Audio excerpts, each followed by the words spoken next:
ఇది 5 సంవత్సరాలు కంప్లీట్ అయింది. మా అమ్మ మా నాన్నగారి పేరున ఒక ఆశ్రమం నిర్వహిస్తున్నానని వారికి చెప్పాను. ఇక్కడ ఆకలిగా ఉన్న వాళ్ళకి మధ్యాహ్నం పూట వచ్చి భోజనం చేసి వెళ్తారు సార్. మేము రోజంతా ఇక్కడ వృద్ధాశ్రమం కాదు ఆశ్రమం పెట్టాం.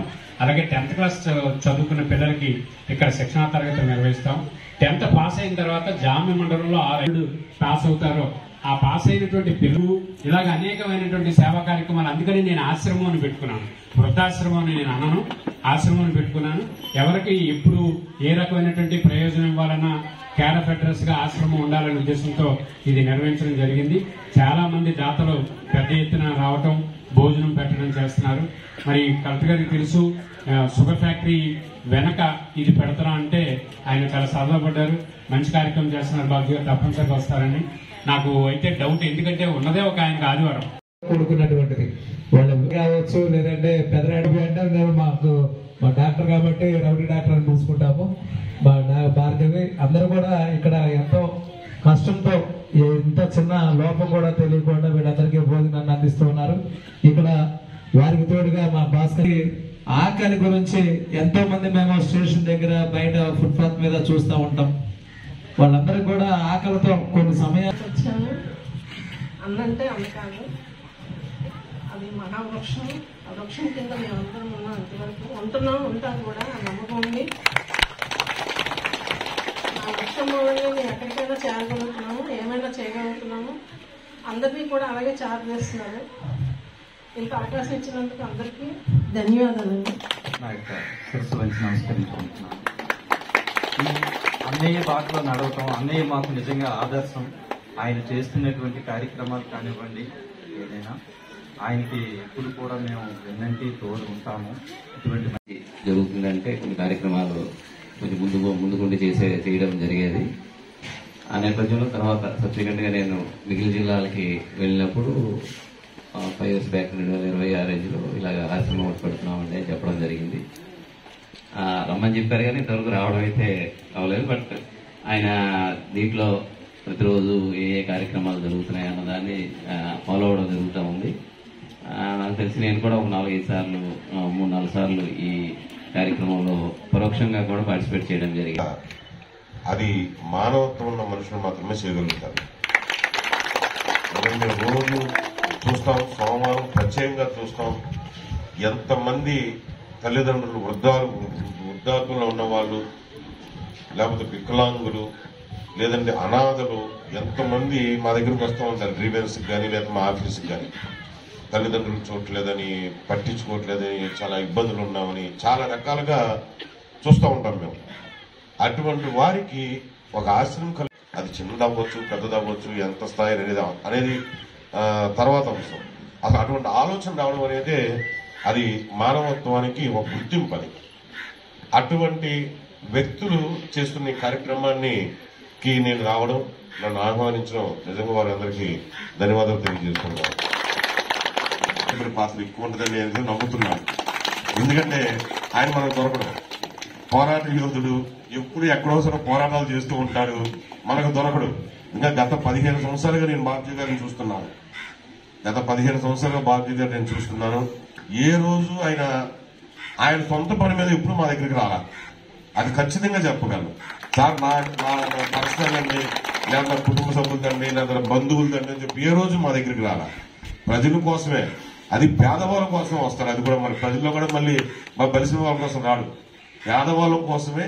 సార్ ఇక్కడ సమస్య ఉంది, ఇక్కడ ఇబ్బంది పడుతున్నారు, ఎప్పుడో ఉంది, దీన్ని ఈ విధంగా చేస్తే బాగుంటుంది అని సమస్యలు ఉన్నా సరే మీరు మా దృష్టిలో తీసుకొస్తే, స్థానిక ఎండీ గారు ఉన్నారు, తహసీల్దార్ గారు ఉన్నారు, తీసుకొస్తే అవన్నీ కూడా మీకు క్లియర్ చేస్తామని మేము తెలియజేసుకుంటాం. ఈ రోజు ఈ కార్యక్రమం నిజంగా చాలా మంచి కార్యక్రమం. ఈ కార్యక్రమానికి నన్ను ఆహ్వానించిన ముందు బాబ్జీ గారికి నేను ప్రత్యేకంగా ధన్యవాదాలు తెలియజేసుకుంటూ మీ అందరూ కూడా నా హృదయపూర్వక నమస్కారం తెలియజేసుకుంటూ సెలవు తీసుకుంటాం. వాళ్ళు కలెక్టర్ గారికి రిప్రజెంటేషన్ ఇస్తే కనపక్ చెరువుని ఇమ్మీడియట్ గా రివైవల్ చేయించారు. అది కలెక్టర్ గారి తనక గొప్పతనం. అలాగే మరి మనం ఇప్పుడు భువనకృష్ణ గారు చెప్పిన వెంటనే తహసీల్దార్ గారికి ఇన్స్ట్రక్షన్స్ ఇచ్చారు చూడమని చెప్పి. అలాగే విజయనగరం తహసీల్దార్ గారు, మనకి రైట్ సైడ్ అంతా విజయనగరం మండలం సార్, ఇదేమో జామ్ మండలం, తప్పనిసరిగా మీకు వచ్చి కలుస్తారు. ఒకసారి విజయనగరం తహసీల్దార్ గారు చెప్పండి. అలాగే ఈ ఊర్లో పండగలు తీసుకొస్తున్నారు, సలహా దగ్గర వచ్చి మా అందరినీ గుర్తు చేసి అంటే మేము చేయవలసిన పనుల్ని గుర్తు చేసి మరి మా చేత చేపించే వ్యక్తి ఆయన బిజీలో ఉండగా ఇటువంటి చేయడం అంటే అది ఆయన వల్ల ఏది కాదు. కొంచెం కుటుంబ సభ్యుల పాత్ర అయితే మాత్రం ఇందులో పూర్తిగా ఉండదని నేనైతే నమ్ముతున్నాను. వారికి కూడా నిజంగా అంటే ఆయన పరిస్థితుల్లో ఉన్నా సరే, బిజీ ఉన్న పరిస్థితులు సరే, ఎందుకంటే ఇది మామూలుగా ఏదో ఒక రోజు 2 రోజులు అయ్యేది కాదు. రోజు 360 రోజులు చేస్తున్న కార్యక్రమం ఇది. దానికోసం కేటాయించవలసిన అవసరం ఉంది. ఇవన్నీ చేసిన వాళ్ళందరూ కూడా మేము తెలియజేసుకుంటాము.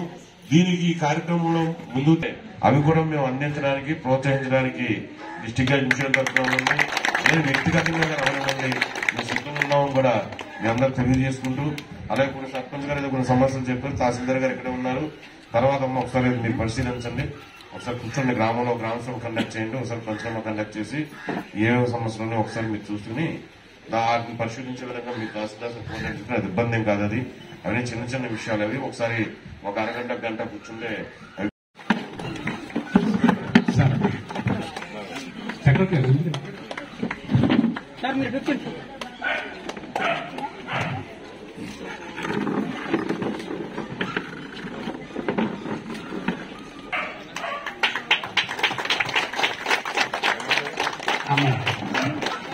గట్టిగా చప్పట్లు కొట్టారు. అందరూ అభినందించాలి మా సర్పంచ్ గారు. గట్టిగా చప్పట్లు కొట్టండి కదా మన జనార్దన్.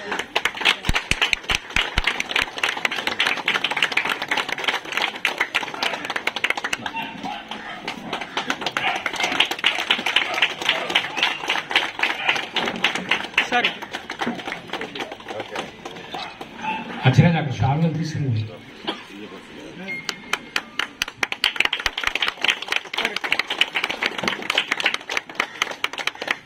Okay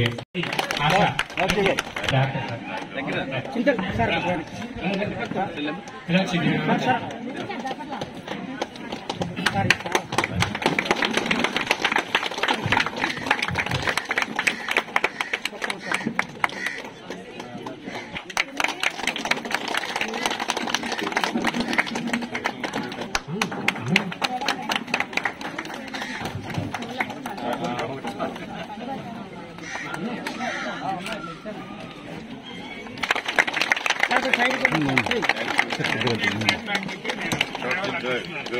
sir